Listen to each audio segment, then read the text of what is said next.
এবার আমরা ড্রিমওয়েভারে কিছু ফরম্যাটিং নিয়ে আলোচনা করব। তো আমরা প্রথমেই আমাদের যে পেজটি থাকবে বা ইন্টারফেসটি থাকবে সেই পেজের ব্যাকগ্রাউন্ড কালার কীভাবে চেঞ্জ করতে হয় এবং ব্যাকগ্রাউন্ডে কোনো ইমেজ কীভাবে সেটিং করতে হয় সেটি দেখব। তো এটি করার জন্য আমরা চলে যাব মডিফাই মেনুতে এবং এখানে রয়েছে পেজ প্রপার্টিস। এখানে ক্লিক করে আমরা দেখুন এখানে যদি কোনো কালার চেঞ্জ করতে চাই তাহলে যেখানে ব্যাকগ্রাউন্ডে ক্লিক করে যে কোনো ধরনের কালার আমরা এখানে সেট করতে পারি। সে আমরা এই কালারটি চুজ করছি এবং আমরা যদি অ্যাপ্লাই বাটনে ক্লিক করি আমরা অলরেডি আউটলুক দেখতে পাচ্ছি ইন্টারফেসে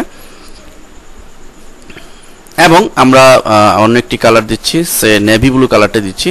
অ্যাপ্লাই বাটনে ক্লিক করছি, দেখুন এখন নেভি ব্লু কালার দেওয়াতে আমাদের টেক্সট কিন্তু যদি এরকম ব্ল্যাক থাকতো তাহলে কিন্তু বোঝা যেত না, সেক্ষেত্রে আমরা টেক্সট কালারটি চেঞ্জ করতে পারতাম এটির মাধ্যমে।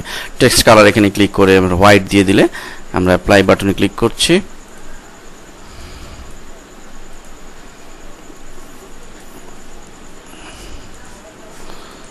সরি, এটি টেক্সট কালারটি এভাবে আমরা টেক্সট ব্যাকগ্রাউন্ড কালার এবং টেক্সট কালারকে চেঞ্জ করতে পারি। এবার আমরা ব্যাকগ্রাউন্ডে যদি কোনো ইমেজ সেট করতে চাই অর্থাৎ পিকচার সেট করতে চাই তাহলে আমরা একইভাবে পেজ প্রপার্টিসে চলে যাব এবং এখানে দেখুন ব্যাকগ্রাউন্ড ইমেজ এর ব্রাউজ বাটনে ক্লিক করব এবং এখান থেকে আমাদের সিলেক্ট করে দিতে হবে কোন ইমেজটি চাই।